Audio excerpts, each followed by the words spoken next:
Welcome, everyone, to Ladder Daily Digest. We honor creators, and we have on someone that I've wanted from the very beginning, but I didn't want her to come on when I only had 3 subscribers. Natasha Helfer, thanks for coming on the show. Thank you so much for having me. Glad to be here. And thanks, Megan and Randy, for hopping on with me. Good to be here. This is exciting for me because I think I mentioned Natasha was the very first podcast I watched as my shelf was breaking was John DeLynn at Natasha's excommunication. Everyone was waiting outside the building. They wouldn't let people in, and John DeLynn was covering it live, and I that's what really started my deconstruction train. And then Natasha was the first person to accept my friend request.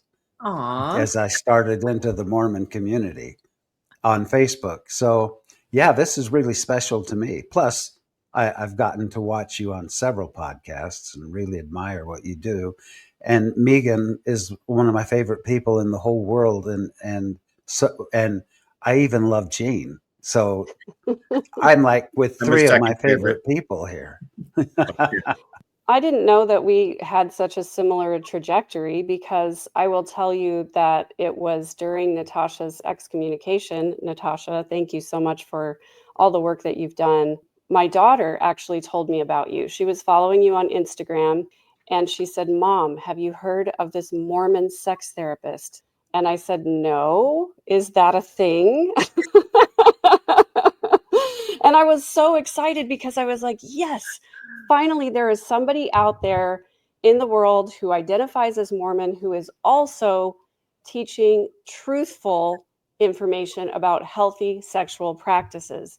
And I had said for so many years, in dealing with my own sexual abuse, I could not find a therapist who could even validate my experience, or who could even really turn me on to the idea that it wasn't my fault, and that, there was more that I could do than just pray harder to overcome these horrible feelings I was having.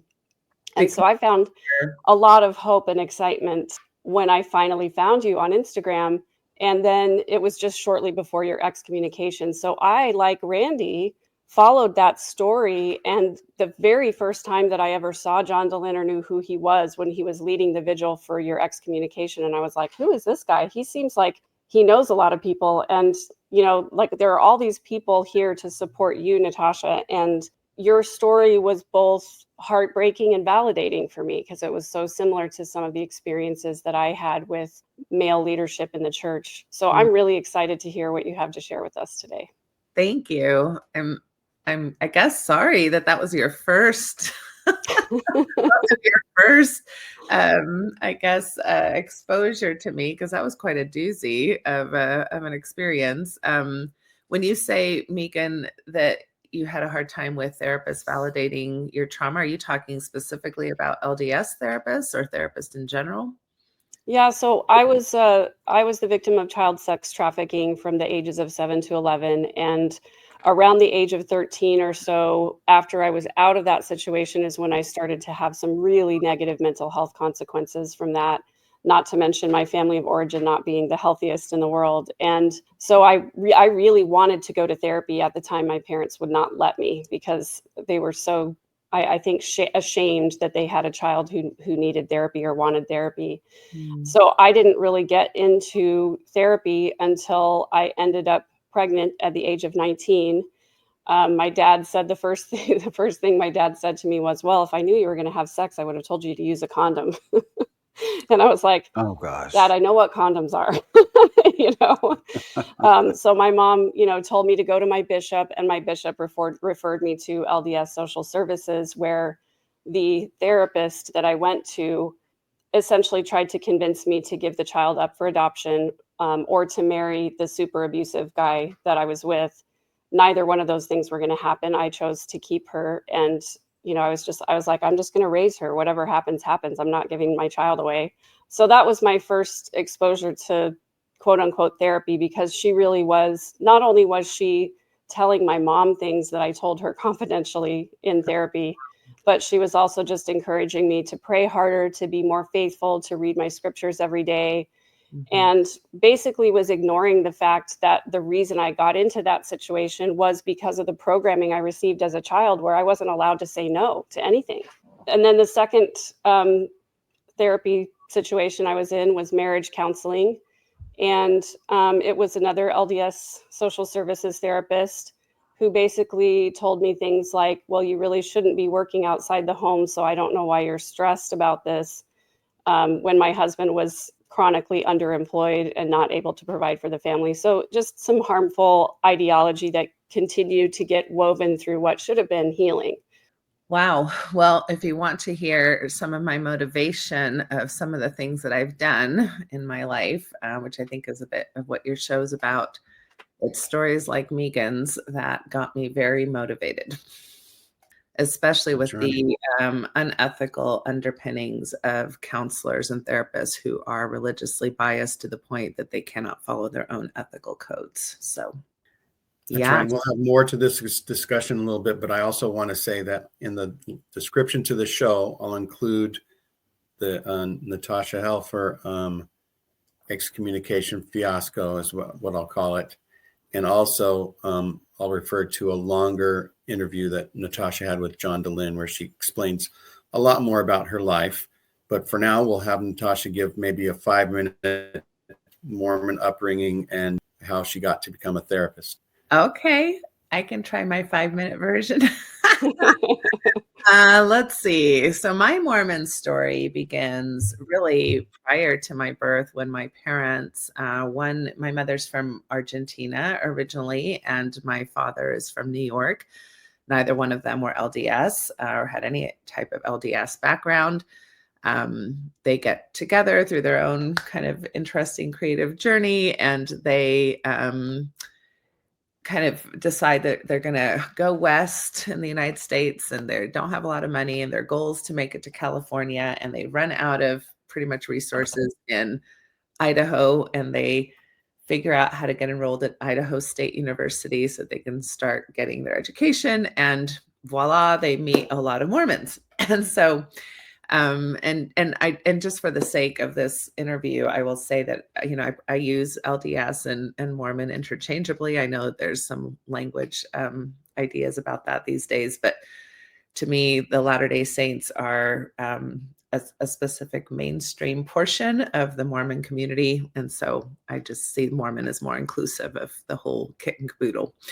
So anyway, so they get their first, I guess, exposure to Mormon folks, Mormon ideology, Mormon friends, but they don't join the church at that point. It was many years later when a series of events led my parents to being overseas through the military, and then my father wanted to go to medical school. Knowing Spanish, he just kind of enrolled in a program in the country of Spain, because the educational system there was quite different. It's almost, the way I understand it, was pretty much almost anybody can get into medical school. Hardly anybody makes it out of medical school, which is different than our United States system, where it's very difficult to get into medical school. But once you're in, you're more than likely going to be able to finish. So he did that. And so my first memories are living in Spain. I was born in Germany, but I remember living in Spain. And I remember probably being about 5 years old when these two missionaries came and knocked on our door. It was a pretty lonely time for my parents. Franco was still kind of in charge, who was a dictator of Spain at the time. The church was very new in Spain. They had not been allowed to proselyte for many years. So probably in the last decades, from the time I'm talking about, was when the church was starting to have missionaries on the ground.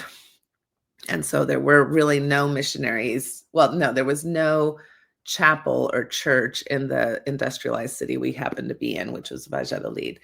And because my parents were, my dad was American, my mom from Argentina, they're supposedly in medical school. I think people thought he was secret FBI or something.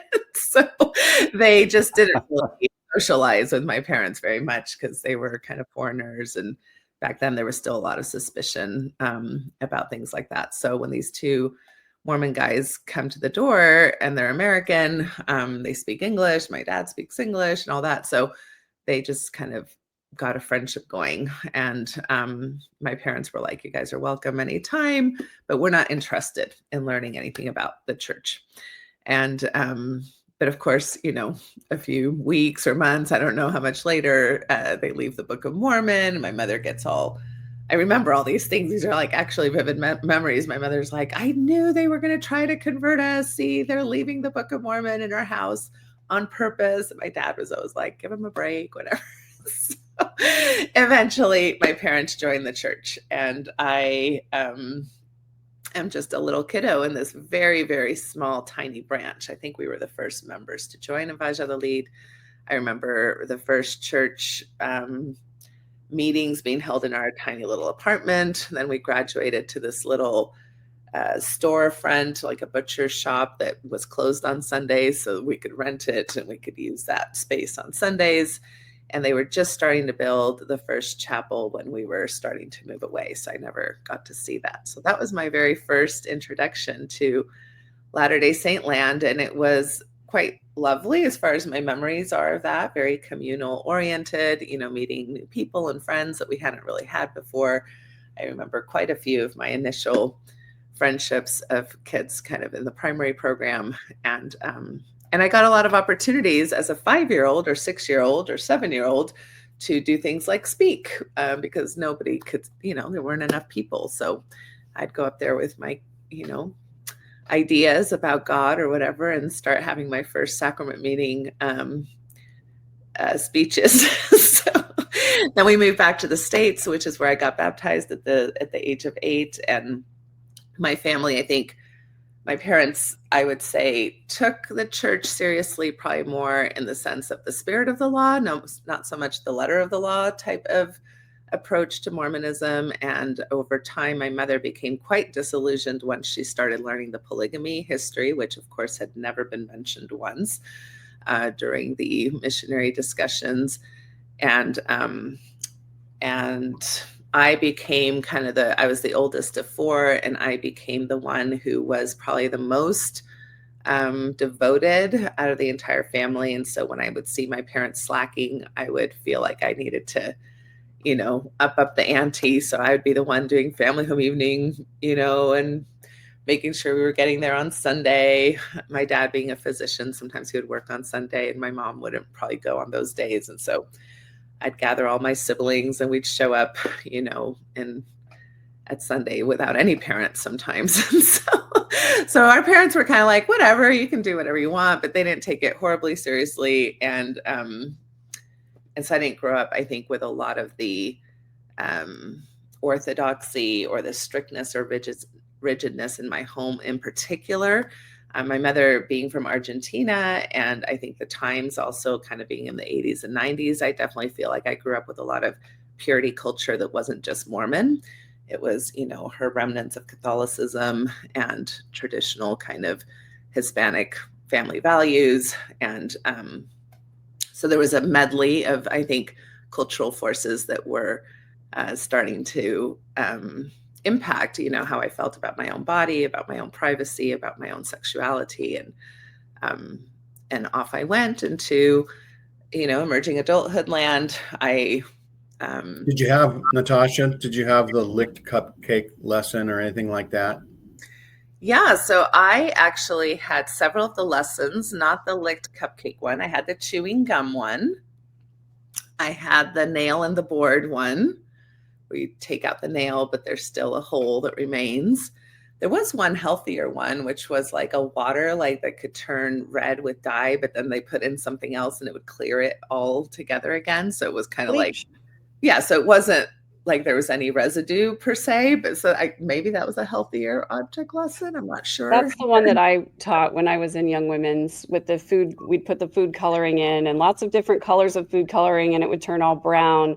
And then you pour in this water that has bleach in it. But the kids don't know it has bleach in it. You just say, this is the holy water. Right. The atonement water. Right. Natasha, I am on cloud 9 right now because I, as a missionary, served in Valladolid for 6 months of my mission. Oh, wow. And it was my favorite all-time place in my mission. And we had that little storefront chapel that you're talking about. That's Oh, where we went. That's all we had. And I'm wondering what year you were there, because where I were you used there? that little demonstration with the food coloring and bleach. What year was that you were in Spain? What years were you on your mission? Let me see if I can. From 78 to 80. Yeah. Yeah. My brother was born in 78. I'm guessing we were there at the same time, and we probably left around Wow. 9. Oh my gosh. That We is, could be in that same little branch. Yeah. there was Because no other branch. what's that? There was no other branch. I'm sure we were in the only Oh, branch together. that's what I'm saying. Yeah, Yeah. we only had and we had that little storefront, but I'll tell you that the youth were so strong in that little branch, and they would always hang out at the chapel, and I just loved that town. Valladolid will always be strong in my heart. Wow. That's So amazing. that's amazing that you and I may have been in the same branch at the same time. I'm guessing we were. So I have That's amazing. I have very strong recollections of the first 2 missionaries, Elder Hunt and Elder Jensen. After that, I remember lots of pictures with missionaries and stuff, but I don't necessarily have recollection of all the other missionaries that came through. So, but I'm guessing you were one of them. That's amazing. Yeah, Elder Jensen. I know Elder Jensen. Well, that's the guy who baptized one of my parents. Oh my gosh! Did they use the portable baptismal font where you had to No, set it up, my parents, or they did we go to the river? no, we went all the way to Madrid. Oh, you went to Madrid. Yeah, and they got Gotcha. baptized in a small chapel that was set up already there. Mm-hmm. Well, we had 3 choices. It was either travel to Madrid or set up a little portable font that was made out of tarp, or go to the river. So we usually went to the river Okay. to do our baptisms. Okay. But how richly bizarre. That just tickles the heck out of me that you were in Valladolid, because most people haven't even heard of that Yeah. place. So. Yeah. Well, it's official. Randy is connected to everyone. Oh my gosh. Oh man.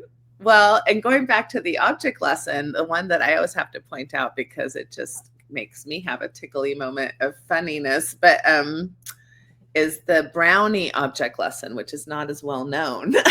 I know that one. Anyway, so I think it was a fast Sunday, and this young women's leader brings in this wonderful tray of brownies, right? Which of course the whole smell, and we're all like, woohoo, we got treats on fast Sunday. We can have something yummy. And she starts off by saying, well, I just want you all to know that I did put in a tablespoon of my baby's poop into this brownie batter. So do you really want the brownies now? And the whole sexual object lesson kind of went over my head because I was like, what's wrong with me that I still want these brownies? So then I was thinking, do I have an eating disorder? It's only a little bit of poop, just a little bit. I was like, I'm sure it baked out, right? Like, I'm sure if it heated up enough. So when I got that lesson, it wasn't about sexual shame. It was about rated R movies. It was like, don't watch a rated R movie because it's only a little bit bad. There's probably only one scene. There's maybe a little bit of language. It's like, there's just a little bit of poop in the brownies. And then I actually used that analogy when I was leaving the church with one of my daughters.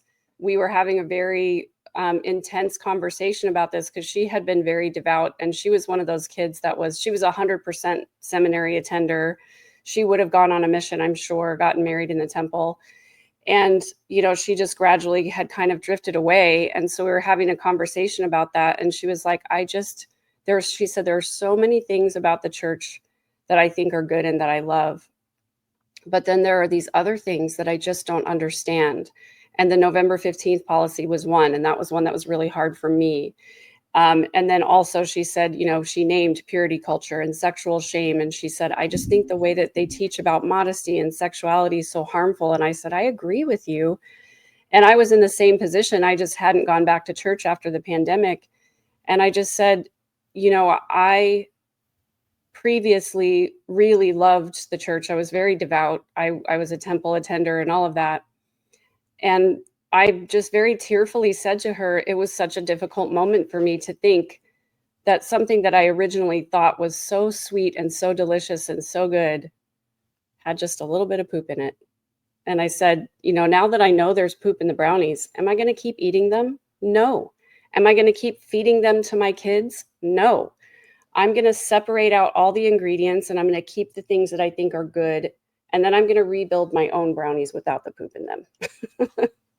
So are you guys saying that you're not supposed to put poop in brownies? Because I make incredible brownies and I've always added just about a half a cup. Just a bit.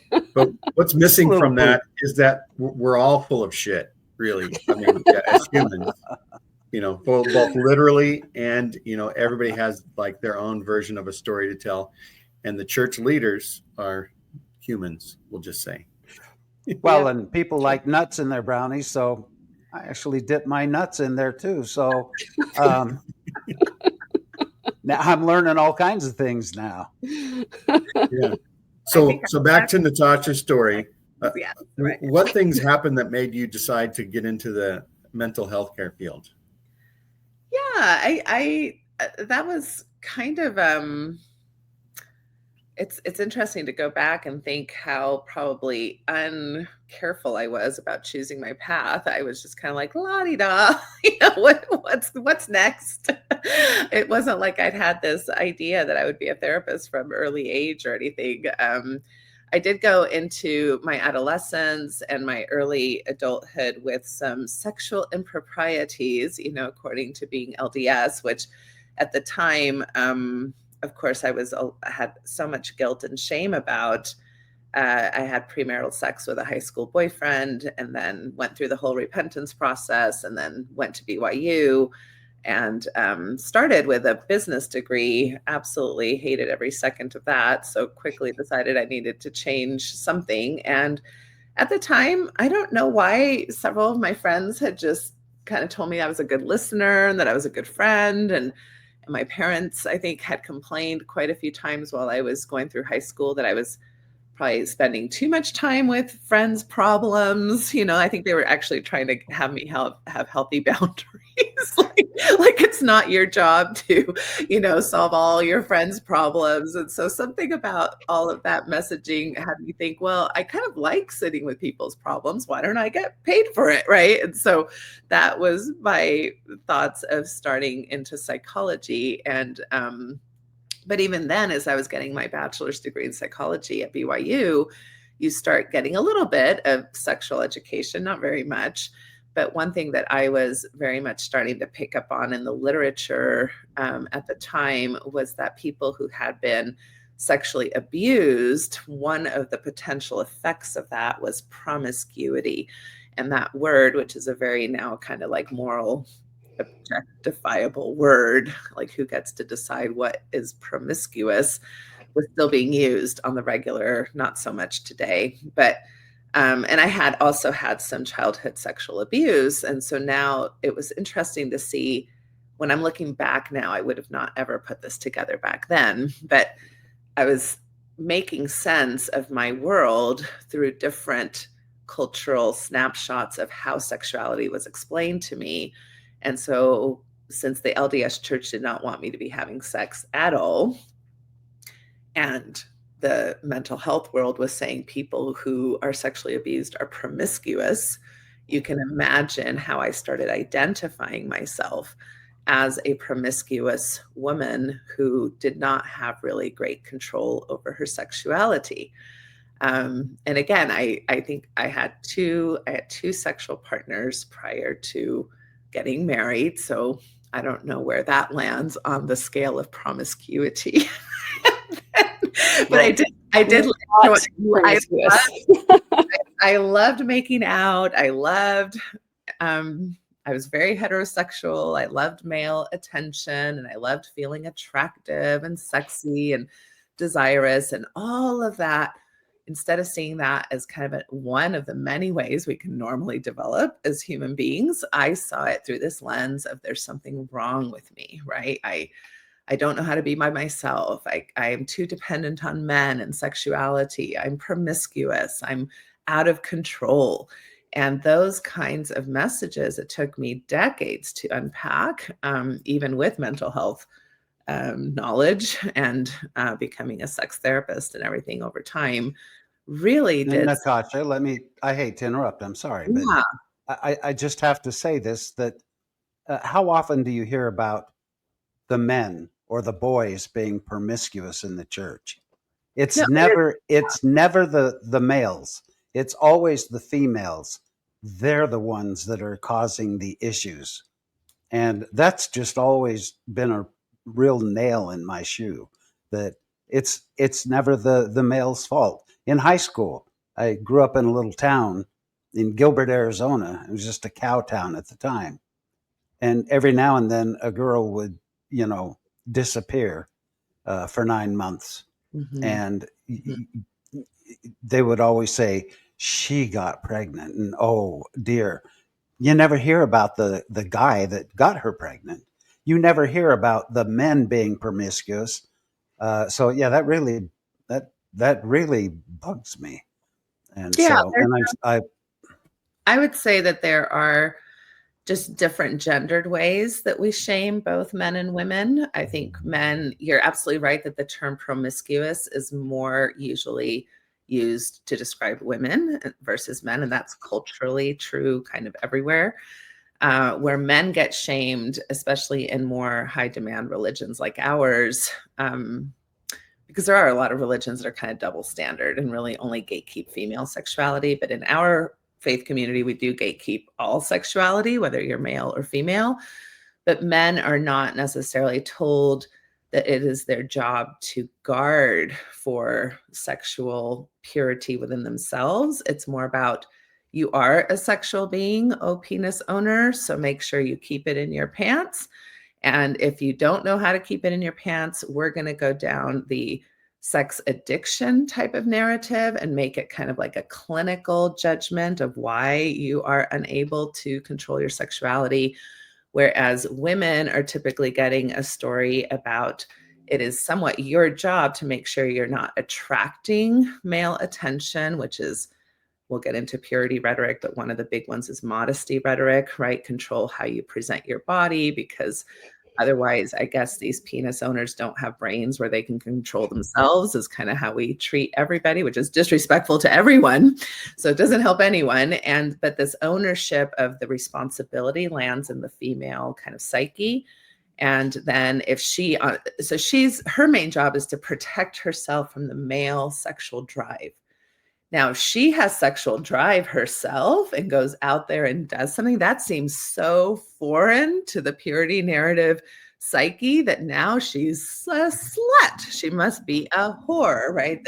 All these language things that you have for women: sluts, whores, concubines, promiscuous, nymphomaniacs. None of those terms exist in the male. Is there a male version of Jezebel in the Bible? And also, has there any males ever get stoned for adultery? I only know that the women do. Yeah. The only term that I ever heard to refer negatively to a man who perhaps had too many partners was dog. I got warned as a teenager, oh, he's a dog. And that just means he's going to go around and be with whoever he wants to. But that's the only term I ever heard. Yeah. A lot of the terms for men are kind of more this like middle thing that is also kind of like cool.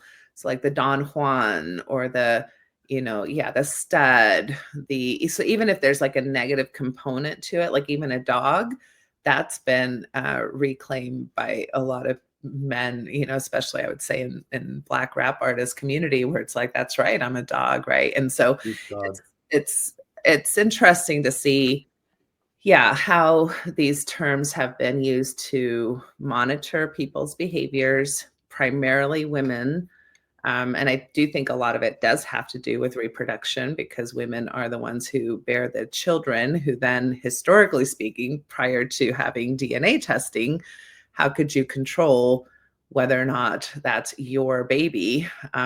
Which in most indigenous cultures doesn't even matter. But why does it matter in our capitalistic kind of industrialized cultures is inheritances and monies. And I don't want my monies that I've worked on going to somebody else's baby that isn't mine. So you can start seeing property and territory and all of those things start having a pretty big impact on human sexuality in many cultures early on. Yeah.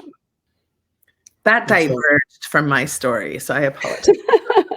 No, it's a good diversion, because it kind of does take us into the area of, language that needs to change with regard to how we talk about sex and sexuality, whether within or without a religious culture.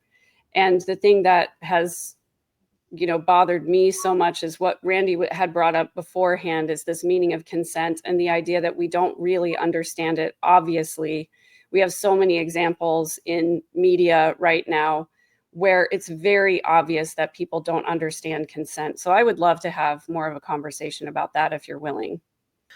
Yeah, sure. I mean, consent is obviously the first principle and kind of a sexual health model is consent. And the second one is non-coercion, which is somewhat related to consent, because coercion talks about power dynamics where, you may think that you're having consent, but if you're not looking at the power dynamics, it may be very clear that consent isn't genuine. So when we think about this from a purity culture model, really, we grew up with more of what I call an ownership model. We did not really grow up with this idea that our bodies and our sexuality belong to us personally. We grew up with the ideas that our bodies and our sexuality belong first and foremost to God, and then of course to our parents, and then of course to the church, and even to this kind of potential future spouse that we were all supposed to be aspiring to, right? So right off the bat, if your body belongs to God, one of the things I like to point out is that we're, in essence, psychologically trained or even groomed to have 24/7 a powerful male figure have access to, visually having access to us, psychologically having access to us, auditorily having access to us, because of course that's how we pray. And he knows us through and through. So you're growing up with the idea that anything sexual, which is inherently fairly private for most people, even naturally speaking, people trend to, over developmental stages, become more private with their sexuality. There is no privacy between you and God. God, in essence, is an ongoing 24/7 voyeur. That's who we grow up with. And if all that stuff is in the book of life, that's probably the biggest pornography book ever. well, and I remember this having impact on me, even when I was like, I remember having a prayer in the bathroom in middle school, asking God to just please not watch me while I'm going to the bathroom. Right? That was in my psyche. And then the devil, who's also a very powerful male figure in Christianity, has also enough knowledge about you that he knows how to tempt you. So you've got these two very powerful male figures who have access to your brain, to your fantasies. One of them is trying to supposedly help you and keep you clean and virtuous and pure. And one of them is really trying to get you to do naughty things.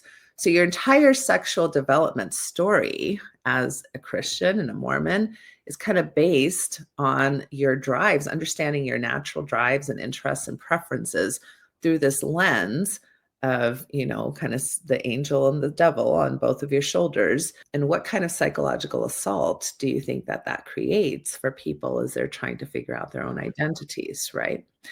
So that to me is very difficult. There's no consent in that. There's zero consent. There's no, hey, I'm okay with you watching me 24/7 or anything like that. This is just the way it is.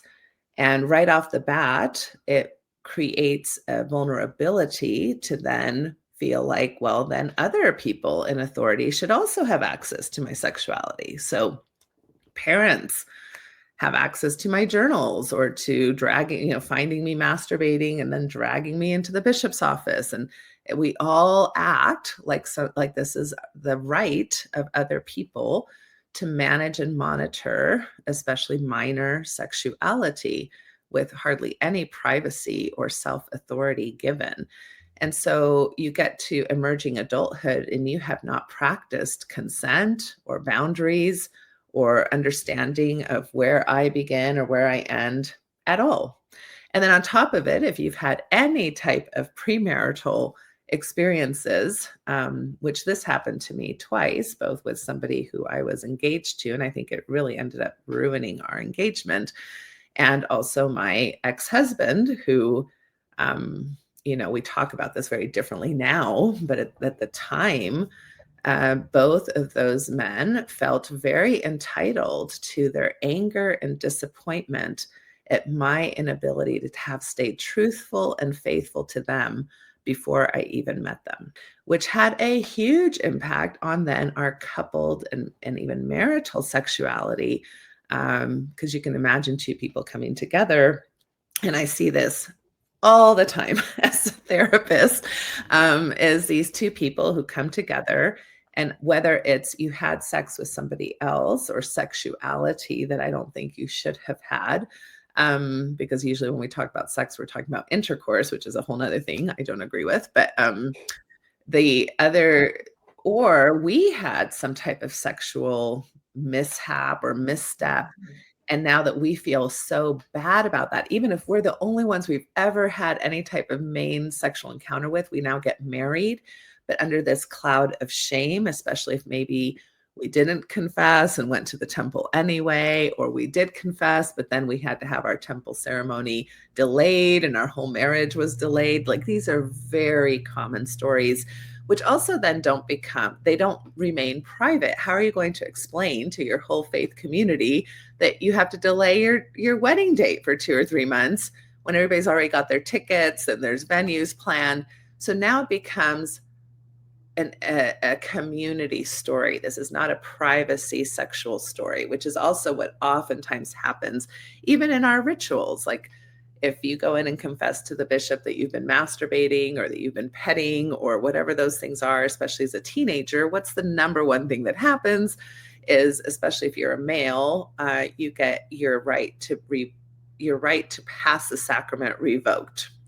Or if you're a female or a male, you can't take the sacrament. Well, this is a public ceremony. This is something that happens within the public eye of the community. And I can guarantee you that I don't think subconsciously most people are thinking, Jimmy didn't take the sacrament. I wonder if he cheated on his ACTs. I think what they're thinking is, Jimmy must be having an issue with masturbation or pornography, or maybe him and Jenny, who are dating, went a little too far. And so you don't have to publicly shame people. Well, we do publicly shame people. I mean, like verbally, like actually say, which we actually have history of that as well in the Mormon church, that they, if you had a sexual sin, it would be publicly expressed to the entire congregation. So I'm not exactly sure the time frame of when we stopped doing that, but now it's this kind of more subtle passive aggressive way that we basically still let everybody know, hey, so and so is on the naughty list. And of course, this is very complicated. I'm going all over the place, but you just got to deal with my brain today. Very complicated when higher ups, what I have noticed be a very big pattern in my sitting with the thousands of people I've sat with throughout my 30-year career, is that we're pretty hard on younger people. You can't go on your mission if you've been masturbating. You can't go on your mission now if you've had premarital sex, even though you want to repent. But people who are in situations where they have actually been perpetrators to minors, to teens, or domestic violence types of sexual crimes, those people who tend to be older and tend to already be in pretty big positions in the church, now all of a sudden there's this kind of hush hush vibe, and we're going to take care of it internally. We have a big issue of not including authorities in these kinds of high demand church activities. And Mormonism is one out of like 5 main religions that have been studied specifically for this purpose, that they make the list of kind of like not great dynamics in this arena. And so you get people who are actually doing criminal acts who have less official punishment than sometimes a young boy who his whole life trajectory gets redirected in our culture because he's not deemed worthy to go on a mission due to solo sex activities. It is mind blowing. I totally agree with that. What always bothers me about is that it's not that they're disciplining every person who has solo activities. They're disciplining the people who are willing to come forward and talk about it, which means that they're actually the more honest of the people, because almost everyone does it, although that there is a percentage of people, and maybe you can speak to that, who consider themselves asexual.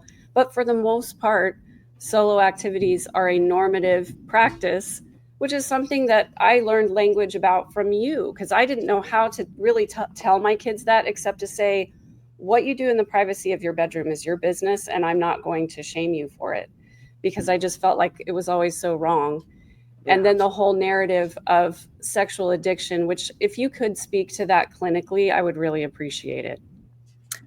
Yeah, and it's difficult to speak to that clinically in like 5 minutes. So I will just say that I have done a myriad of podcasts on this topic on my own podcast, and I have brought in really kind of world-renowned experts, and both neuroscientists and sex therapists, to talk about this subject. The Mormon Mental Health Association, which I founded, we came out with a position statement that you can find on that website around the whole sex addiction narrative. And ASECT, the American Association for Sex Educators, Counselors, and Therapists, which is how I became a certified sex therapist. They're the only body in the United States and even globally that kind of certifies sex therapists in this way, that has been agreed upon by a large body of folks who are in this field. They came out with a position statement about this as well. So the primary thing that we want to share with you as far as some basic education on this is that there was a gentleman called Patrick Carnes back in the 80s who was noticing a lot of people coming into his practice with what we would deem, especially if you think about sexual history and what has been deemed normative sexual behavior, has definitely changed. And in the 80s, we're kind of in the middle of the abstinence movement, and we're kind of we're starting to deal with the HIV epidemic, and we are kind of having a backsliding moment, which is what typically happens when you're making progress. It's never a one-way slide, right? It's like you make some progress, and then a bunch of people have a fit about that, and then we have to backslide for about a decade, and then hopefully we'll keep going. So that was also happening from the kind of the 70s sexual revolution. So people were very upset at the hippies and the flower children and the Woodstocks, and all the ideas that were fairly difficult for a lot of people with Christian and Puritan kind of backgrounds to handle that type of shift. Like free expression of sex, free sex. Right. So here comes Patrick Carnes, who also has his own biases. I'm pretty sure he comes from a religious background himself, and he starts seeing all these problems and starts correlating them with substance dependence, right? So when you have somebody who drinks alcohol or who ingests cocaine or methamphetamines or whatever it is over a certain period of time, this has been studied, and there's evidence-based research to show that we can become dependent to certain substances, including substances like caffeine that most of us ingest, or substances like sugar, which most of us ingest. So these substances interact with our inner chemistry and can become, for a certain segment of the population, quite problematic. Now, not everybody who drinks alcohol becomes an alcoholic, and not everybody who tries cocaine becomes addicted to cocaine. But we start seeing a lot of issues with substance dependence. We've seen them throughout the history of the world, and they're pretty similar no matter where you go in the world, as far as how they impact a human body. It doesn't matter if you're Jewish, if you're Mormon, if you're evangelical, if you're atheist, that substance does not know your religion. It's going to affect you because you are a human body. Okay, so let's fast forward then to sex addiction, which is this language that Patrick Carnes kind of just borrowed this model and said, well, there's some similarities here. You know, it seems like when people want to have sex, they can't stop wanting to have sex. I mean, we're talking about a natural body, you know, it's not anything that you're ingesting into yourself. In the 80s, you have to remember this was pre-internet as well. So we didn't have internet pornography, which is, you know, the thing that's now very readily available. It was harder to access pornography in the 80s. You know, you had to actually go buy a magazine or have HBO started existing. You had to pay for extra things, you know, so it wasn't as readily available. Granted, pornography has been around since the cave days. There's beautiful cave dwellings of penises erupting and vaginas opening. And, you know, so the human condition has always been very curious about sexuality.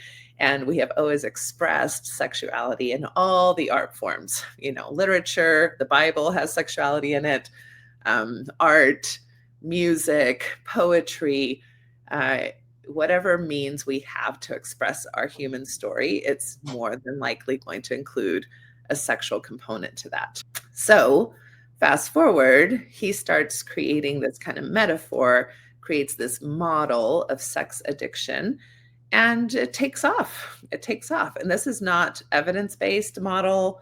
This is not where there's a lot of scientific rigor associated with this model. It's a one-man show. Which probably thought about it while he was in the bathroom. Yeah, maybe. And I never really, I always assume the best in people. I always think people are doing, you know, maybe are well-intentioned, but they're well-intentioned through their own worldview lens. And we know that if we want scientific rigor, and if we want, and even science has had this issue where people, you know, have their own ideas or their own biases, and it takes us a minute to recorrect. But at least in science, you have the scientific method, which allows you to challenge, to come up with better ways of doing things. So it's not that science hasn't totally messed up a lot of stuff, but it's corrected itself. Whereas in religious kinds of worldviews, there is no correcting of self or of the community, because of this kind of argument that God is the same, you know, yesterday, today, and tomorrow, and things that were written in a very different context, you know, thousands of years ago, and even in different languages, somehow must still apply literally to how we feel about things today. And so it really lacks the ability to evolve and to grow and to bring in new information and new kind of values and even new morals that we've developed as a human body to the current take. So going back to consent, when you have folks being, you know, growing up in a culture where, like I said, you've got these voyeuristic, like supernatural powers that always have access to your body and mind. You have a community that feels very entitled to sexual information, whether it's your parents reading your journals or knowing, you know, taking doors off of your rooms, or, you know, teaching you a lot of what I would say are psychologically scary concepts about sexuality. Then you have your bishops who have every right to take you into a room by themselves in Mormon land and ask you very specific questions about what you're doing with your body, how you're using your body. And there is no role modeling of boundaries, like saying things like, well, Bishop, I don't think that's any of your business, or Bishop, I'm not comfortable answering that question. Anything that is boundaried is seen as rebellion, right? So you must not really be repentant if you're not willing to answer these questions. And even in the sex addiction model, this is seen as you are in denial, right? You are in denial. So if you're not wanting to answer these questions, give a complete, very detailed disclosure to both your therapist and usually your devastated wife, because we do this really only to men. This is one area where we really don't do the sex addiction to women as much. That's been shown to be the case in the research, that most of the people getting treated for sex addiction are both white, male, and usually of like middle to higher social economic class. So this is not taken over as much in the Hispanics or Black communities or Asian communities. So it's kind of an interesting kind of, again, white Christian type of modality and thought process of how we have explained male sexuality. Is it sort of an oversimplification to say that, men who have an interest beyond traditional intercourse with a female get labeled as a sex addict if they have any sort of interest that's outside of that boundary? Is that oversimplifying it, or how would you say? No, it's not oversimplifying at all. Anything that's outside of the tight-lipped box of what we might call heteronormative vanilla sexuality between a man and a woman has a lot of historic and current precedents to be considered sex addiction. So the other problem that was happening is that tons of gay men were being called sex addicts and encouraged to enter things like conversion therapy, right? Which is highly, highly correlated with religious communities and completely ineffective. And not just ineffective, because ineffective means you didn't turn straight, but actually harmful, like a trauma type of therapy that now you have to go to more therapy for to recover from this therapy that was so like not just ineffective, but actually harmful to your psyche and to your life. Anybody who's interested in kink, anybody who is interested in non-monogamy, anybody, so the wide variety of how the human diversity spectrum shows up in sexuality, if it doesn't fit this one box that we've decided as a Christian puritanical community is the right way to be, and we have God to back us up, which who can fight that, right? Nobody can trump anybody's idea of God. Science usually doesn't win over that. And now we are pathologizing a huge segment of the population and having a narrative that is very, very unhelpful. And I just want to be very clear, this is not just my opinion, like the sex addiction diagnosis officially does not exist. You will not find a code or a description of a diagnosis in either the DSM-5 or the ICD-11 that will say sex addiction. So for a long time, what was happening is that if you were going to therapy and they were diagnosing you with this, first of all, it's just a faux diagnosis, but they would find some other diagnosis to bill your insurance through, or you just would not be covered by insurance because of insurance is saying we're not going to cover services for a diagnosis that doesn't exist, right? Now, so thank you for putting a nice, neat little bow on it, that it just doesn't exist in the DSM. Can you just to further clarify, is there any circumstance that you've seen clinically or studied where someone would qualify to something akin to an addiction, for example, that something that's harming their personal life or behavior that falls into that category somewhere?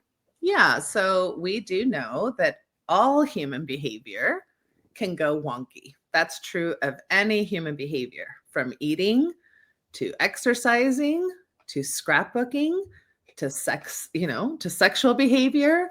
We as humans typically can either engage with our behaviors in what we might call healthy, balanced ways, or in ways that are extreme or exaggerated or feel even out of control to us.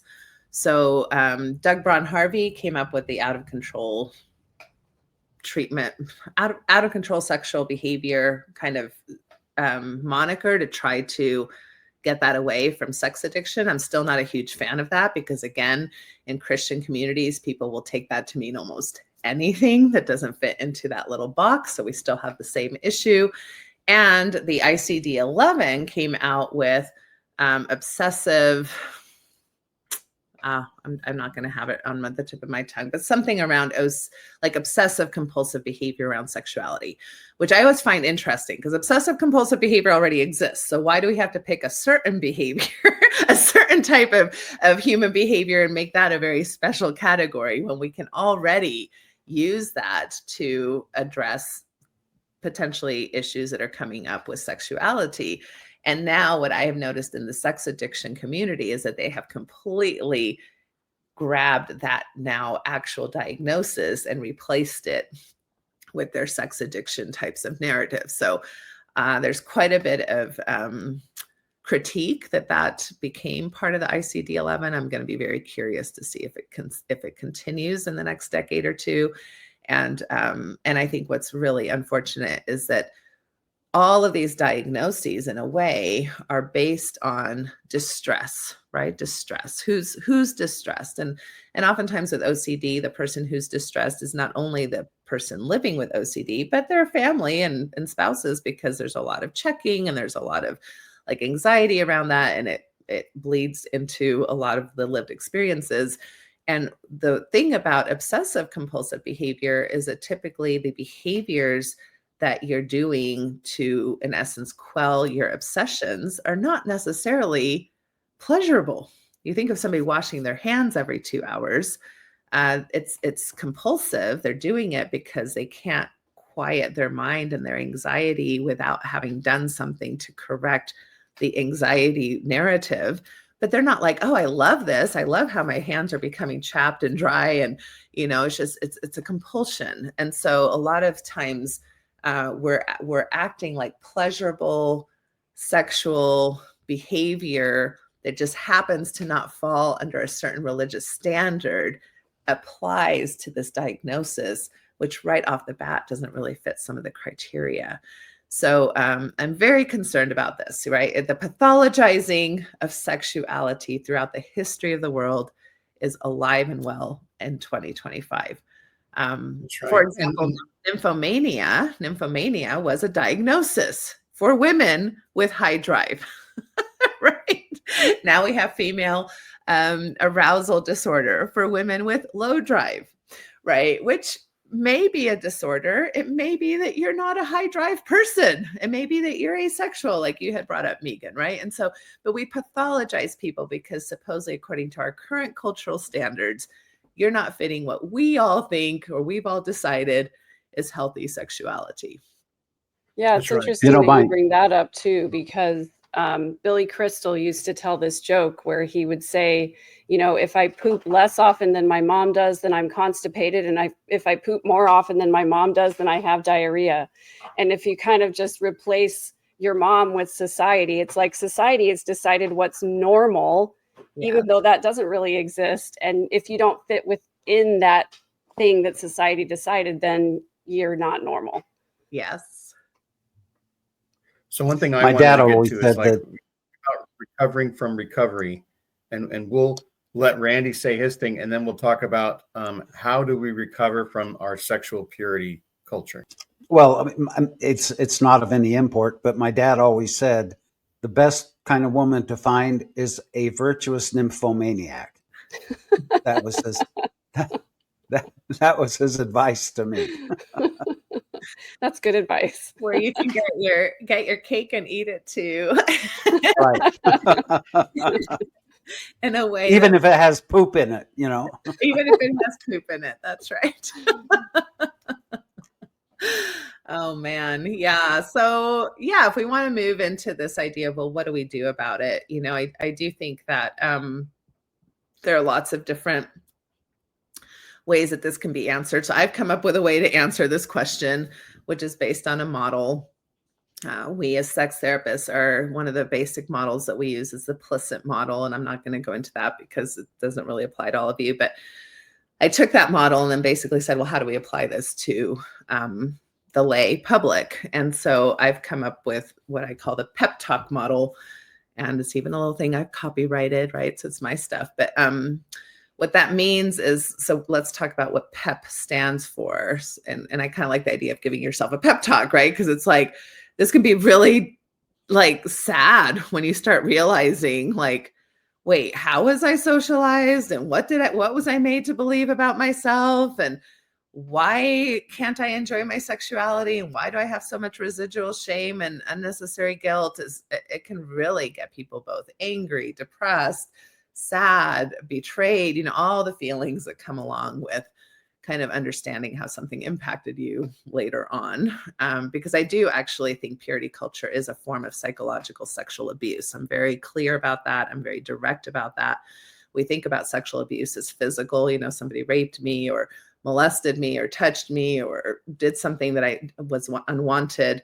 But we cannot ignore that we are getting psychologically assaulted, and that those things really land, especially since so much of this assault is happening when we are at low developmental stages of our life and can't really make sense of things other than to blame ourselves, which is a very egocentric and developmentally appropriate thing for a 5-year-old and a 10-year-old and a 13-year-old to be thinking more ego self versus ego others. So the pep talk model starts with the first P is permission, right? Permission to really give yourself permission. I think most of us coming from Mormonism and high demand religions, we were not given permission. We were not given permission to identify ourselves or to own our own bodies or to even get certain types of education or to consider I could be queer or what is my gender identity or what gender roles really actually resonate with me versus how I was told men and women should or shouldn't act, right? And so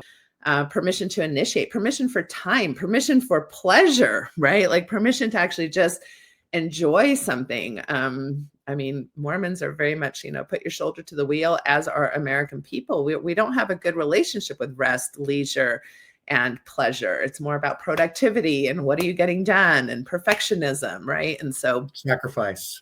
Yeah, giving yourself permission to go to therapy, giving yourself permission to have conversations with your partner or spouse, giving yourself permission to see yourself a different way than maybe you were told you were. So permission can go into so many beautiful areas, and so I really encourage that. The E after that stands for education. You have to educate yourself. We have been given so much misinformation about our anatomy, our psychology when it comes to sexuality, what we should or shouldn't, how we should or shouldn't show up. The idea of fantasy, we have so much misconceptions and miseducation around fantasy because, again, we grew up thinking that thoughts were almost just as bad as actions and lusting is not the good way to think about things. And so you have to educate, how does sexual fantasy show up in people's lives? And it's pretty normal, for example, for people to be attracted to more than one person. So this whole romantic script of you are the only one that I will ever have any,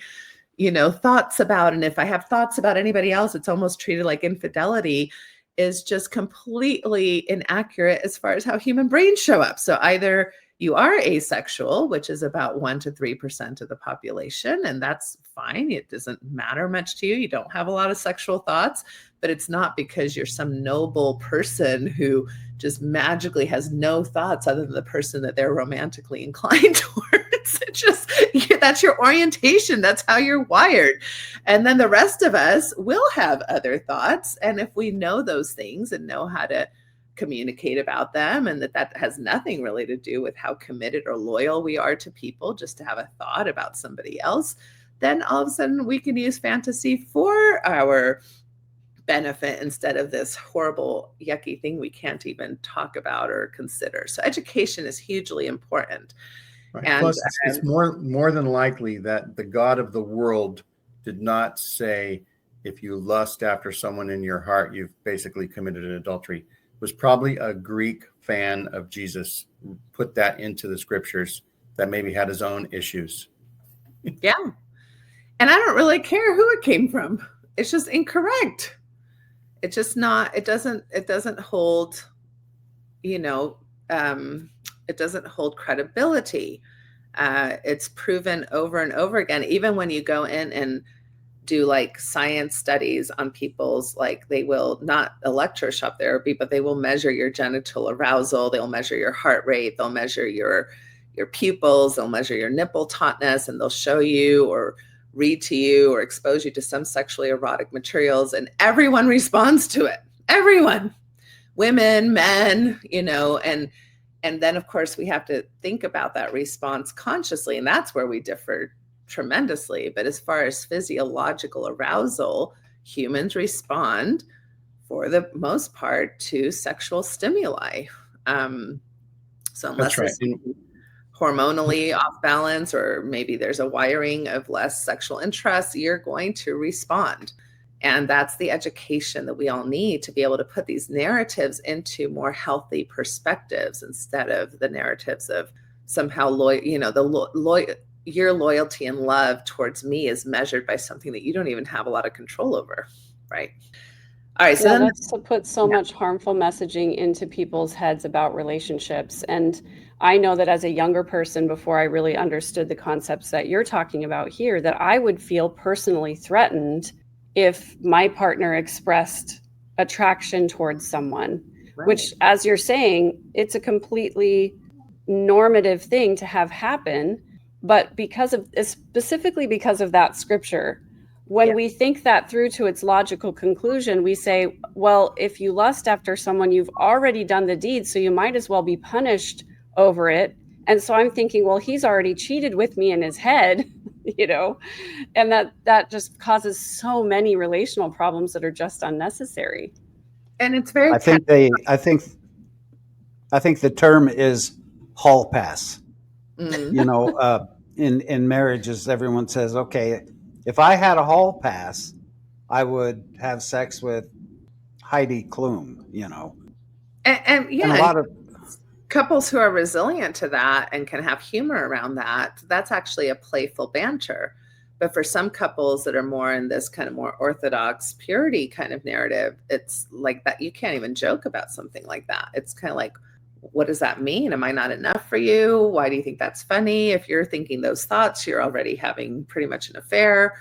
And the really unfortunate thing that has happened is that, especially going back to the porn addiction narrative, is that we have co-opted the language of betrayal trauma, which was originally meant for institutional betrayal. Like, for example, the Catholic Church moving pedophiles around instead of actually taking care of them. That's betrayal trauma, or us in the LDS Church that feel like we've been lied to and whitewashed about our own history. That's betrayal trauma. But then that's being co-opted for the feelings, which are very real. I'm not minimizing. I've been a woman who's been pissed off about pornography. It's very, very devastating feelings that, again, most of us were socialized to have because we were not given appropriate education. And so you have this discomfort. And so we call it betrayal trauma, which sets up this whole narrative, in the porn addiction movement, where typically, again, this is heterosexual couples. We don't see a lot of porn addiction issues coming up with gay men, lesbian women, that they've moved on from anything like that affecting their lives. But you see this kind of classic, I'm the virtuous woman who has to fight for her worth and her value through this incorrect idea that my spouse should only be interested in me, and that's how I get my worth and value, which actually is very anti-feminist, right? Which is, I really like to talk about this through the lens of a feminist lens, because I don't want it to feel like, oh, we're just elevating men and not caring about how they are, and we just need to be okay with male sexual behavior. No, this is about females being consistently put in that role of having to monitor male sexual behavior, and then on top of it, having hurt feelings about it that are artificially placed in our psyches. It's just like, it totally fucks us over, quite frankly. But then, this betrayal trauma is co-opted by that movement, which makes everybody feel like, oh yeah, the women are the virtuous, wonderful ones who have a right to be upset and sad. And the men are the perverse, horrible ones who need to get their sexuality under control. And that script, first of all, is incorrect. Second of all, it completely erodes their potential erotic connection. Right. So we have permission, education, and the final P. The final P is practice. And this is my favorite one, because this is where the rubber hits the road. You can give yourself permission to buy a violin. You can educate yourself through YouTube on how to play a violin. You can get all the information, but until you put that violin on your neck and get that rod and start making sounds that, quite frankly, sound fairly horrific at first, because you don't know what you're doing, even though you watched all the videos on how to do it. You have to put that muscle memory into the practice of doing something new and different, which is inherently uncomfortable, which is why so many people kind of avoid the practice of things. And this is at the heart of exposure therapy. This is, at the heart of so many different things. And I am really encouraging people. What also seems funny to me is that the church also says this. How does the church talk about this? Is they're like, don't do anything that could be bad, because you will get desensitized to those naughty things and you will no longer think they're naughty. And I'm like, can we please start desensitizing ourselves to some of these things so that then you can actually let the shame go? A good example is something as simple as masturbation. We come from a culture that really demonized and cinephized the touch of our own freaking bodies. We somehow got convinced that touching our own bodies was a big deal, which goes back to that ownership model. My body does not belong to me, which goes back to consent. How can I consent to anything when my body doesn't belong to me?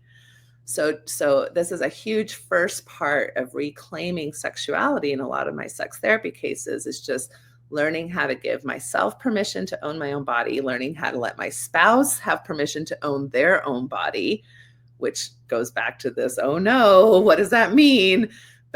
And then practicing that. And I cannot tell you how many people, when they first start even trying to masturbate, will tell me stories like, as soon as it was over, I was crying. I had this wave of shame that came over me, even though intellectually I no longer agree that it's sin. I still have this visceral reaction that reminds me of shame, and it's a shame response because it's a learned response and it's a trauma response.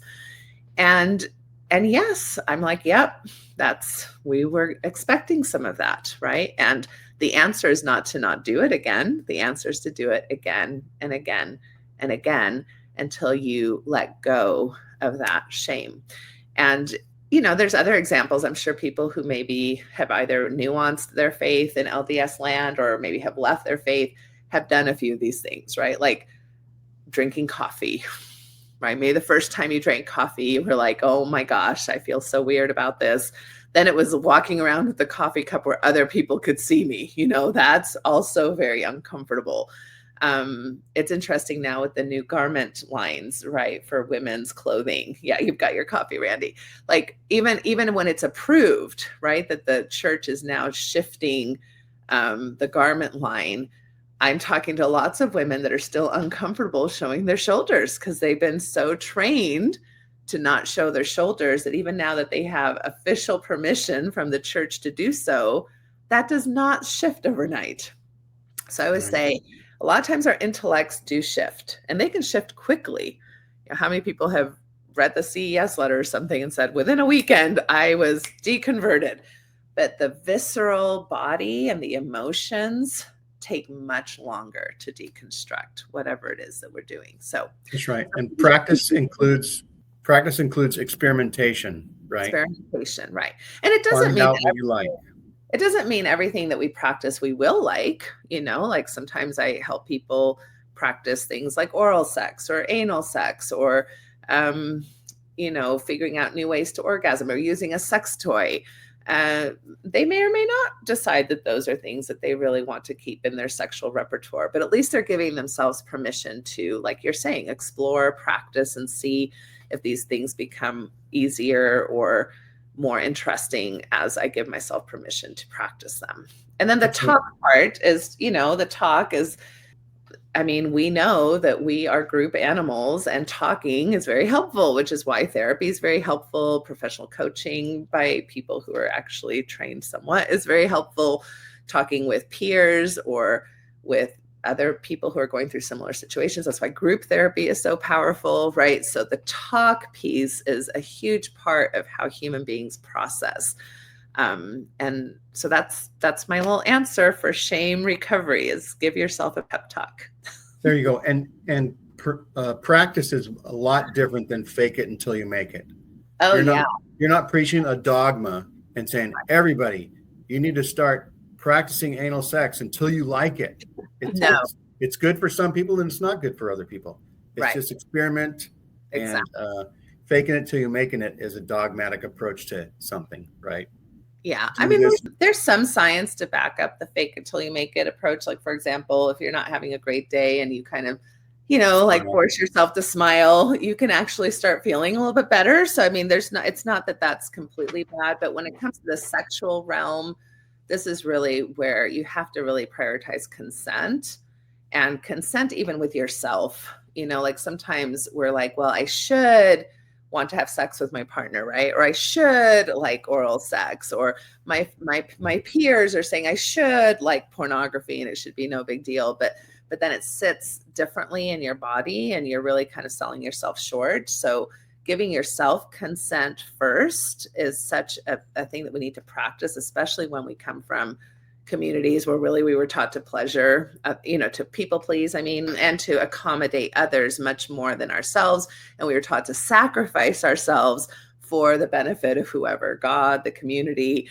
And so we are not well boundaried with our own bodies, right? It's hard for us to say no. It's hard for us to feel like I'm going to disappoint somebody else. So this is a huge part of the differentiation model that I work, especially with couples, is you can tolerate disappointing your partner. And if your partner is disappointed, that is okay too. They're not a golden retriever. It doesn't mean that if you say, no, I don't want to have sex with you, your partner should be like, no problem. That's great. They can be like, oh, okay, but you also can't be pouting for 3 days and giving the person silent treatment. So it's like, how do you cyclically give each other the right to disappoint each other? Because that's part of negotiation. And I will say too, all of the rhetoric and narrative that you're talking about right now is one of the things that made me so vulnerable to be sexually abused, because the things that I was being programmed as a 7-year-old by the predator are the same things that my parents was telling me, by the way. It's not okay to say no. You trust adults. You do whatever the adults say. You don't have permission to do anything or say anything that's contrary to what the adults do. So we do our children such a disservice by not teaching them how to boundary themselves appropriately. And I was guilty of it as a young mom too. That's right. So thank you so much, Natasha, for coming on our show. We'll also provide a link to your practice. You send me the links and we'll put them down there in the description. Megan or Randy, do you have any final thoughts? I just want to say thank you to Natasha for coming and teaching us about this. I think it's such a valuable conversation and so many people are going to learn really critical information. So thank you. Thank you. I think that it's such a blessing for those hearing this to be able to hopefully release a lot of guilt that they've been holding for so long. Your words are so sage, and we so appreciate you coming on the show. Thank you. That's right. Go ahead. Go ahead, Gene. I was just going to say Natasha has said a lot of words that made me think about other shows we can do in the future. Well, I'm always happy to come back. As you can tell, once you get me rolling and talking about sexuality, I can go all over the place. And I love the education piece. I feel like all of this stuff that like almost nothing other than the pep talk approach were originally my ideas, right? What I felt like I did is I went out into the field of sexual health and mental health and gathered so much information that was so powerful to my own healing journey, which took really, I'm still in it, but was definitely a 20+ healing journey from all of this stuff.